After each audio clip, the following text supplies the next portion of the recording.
చేసిన teams race నుంచి out అవుతున్నాయి. సోమవారం జరగాల్సిన మ్యాచ్ వర్ష ప్రభావంతో కూడా సొంత గడ్డపైనే గుజరాత్ టైటాన్స్ పుట్టి మునిగింది. ఇక ఈ మ్యాచ్లో కోల్కతా నైట్ రైడర్స్పై గెలిచి ప్లే ఆఫ్స్ రేస్లో నిలవాలనే పట్టుదలతో ఉన్న నిరుటి రన్నరప్స్ టైటాన్స్ ఆశల్ని భారీ వర్షం ముంచేసింది. ఇక తెరపనివ్వని వానతో కూడా నరేంద్ర మోదీ స్టేడియం తడిసి ముద్దయింది. కనీసం 5 ఓవర్ల మ్యాచ్గానైనా నిర్వహించేందుకు గ్రౌండ్ సిబ్బంది చాలా కష్టపడ్డారు. దీంతో టైటాన్స్ ఆశలు ఆవిరైపోయాయి.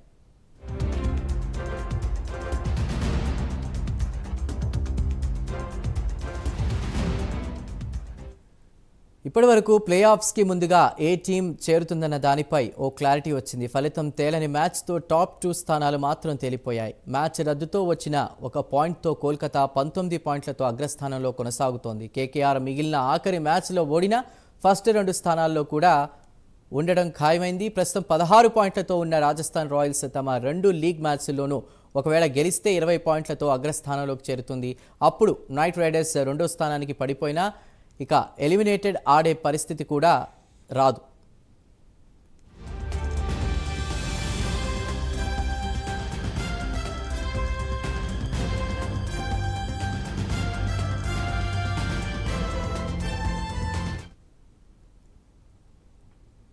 ఐపీఎల్లోకి ప్రవేశించిన గత 2 ఏళ్ల నుంచి ఫైనల్కు చేరిన గుజరాత్ ఈసారి ఇంకో మ్యాచ్ మిగిలిన లీగ్ దశలోనే నిష్క్రమించనుంది.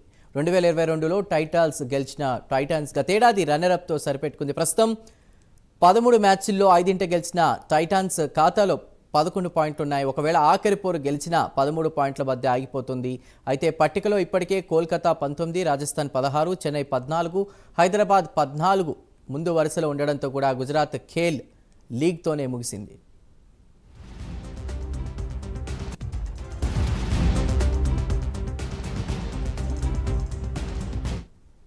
ఇక ఐపీఎల్ 2024 సీజన్లో సన్ రైజర్స్ హైదరాబాద్ రసవత్తర పోరుకు సిద్ధమైంది. గుజరాత్ టైటాన్స్తో గురువారం ఉప్పల్ వేదికగా జరగనున్న మ్యాచ్లో సన్ రైజర్స్ హైదరాబాద్ అమీతుమీ తేల్చుకోనుంది.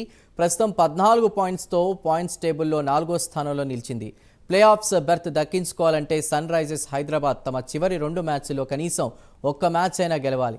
చివరి 2 మ్యాచ్లను మెరుగైన రన్ రేట్తో విజయం సాధిస్తే టాప్ 2లో చోటు దక్కించుకునే అవకాశం ఉంది.